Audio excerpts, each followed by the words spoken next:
लाडक्या बहिणींसाठी अतिशय महत्त्वाची बातमी आलेली आहे. स्वतः आदितीताई तटकरे यांनी पोस्ट करून ही माहिती दिलेली आहे. तर काय पोस्ट केली ते आपण पाहूया.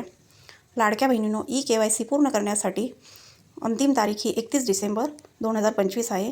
याच्यासाठी फक्त केवळ 4च दिवस बाकी राहिलेले आहेत. म्हणून सर्व लाडक्या बहिणींनी या योजनेचा लाभ अखंडपणे सुरू ठेवण्यासाठी आजच KYC प्रक्रिया पूर्ण करावी ही विनंती, अशी पोस्ट त्यांनी केलेली आहे. पण या पोस्टमध्ये नोव्हेंबर-डिसेंबरच्या हप्त्याविषयी काहीच माहिती दिलेली नाही.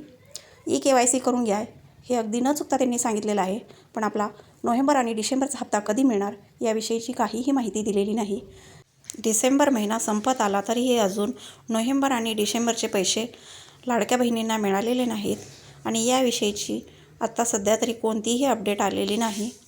तरी सर्व लाडक्या बहिणींनी ज्यांची KYC पूर्ण करायची राहिलेली आहे त्यांनी KYC पूर्ण करून घ्यावी. लाडक्या बहिणी या अपात्र ठरू शकतात. आताची महत्त्वाची बातमी नीट आहे का? लाडक्या बहिणी या अपात्र ठरू शकतात, कारण लाडकी बहिणी योजनेमधून लवकरच 40 लाखांहून अधिक लाभार्थ्यांवर अपात्रतेची टांगती तलवार असणार आहे. राज्य सरकारकडून 31 डिसेंबर पर्यंत KYC करण्याची मुदत देण्यात आली आहे. मात्र आतापर्यंत केवळ 1,60,000 महिलांनीच ही प्रक्रिया पूर्ण केली आहे. त्यामुळे या योजनेमधील 40 लाख लाडक्या बहिणी या अपात्र होऊ शकतात, अशी माहिती राज्य महिला आणि बालविकास विभागातील एका वरिष्ठ अधिकाऱ्यांनी दिली आहे. आणि आता मकर संक्रांतीपूर्वी मुख्यमंत्री माझी लाडकी बहीण योजनेतील लाडक्या बहिणींना एकूण 3 हप्ते म्हणजेच 4,500 रुपये मिळणार आहेत.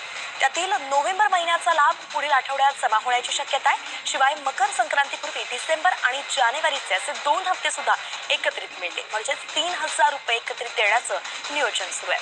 वरिष्ठ अधिकाऱ्यांनी खरं तर ही माहिती दिलेली आहे.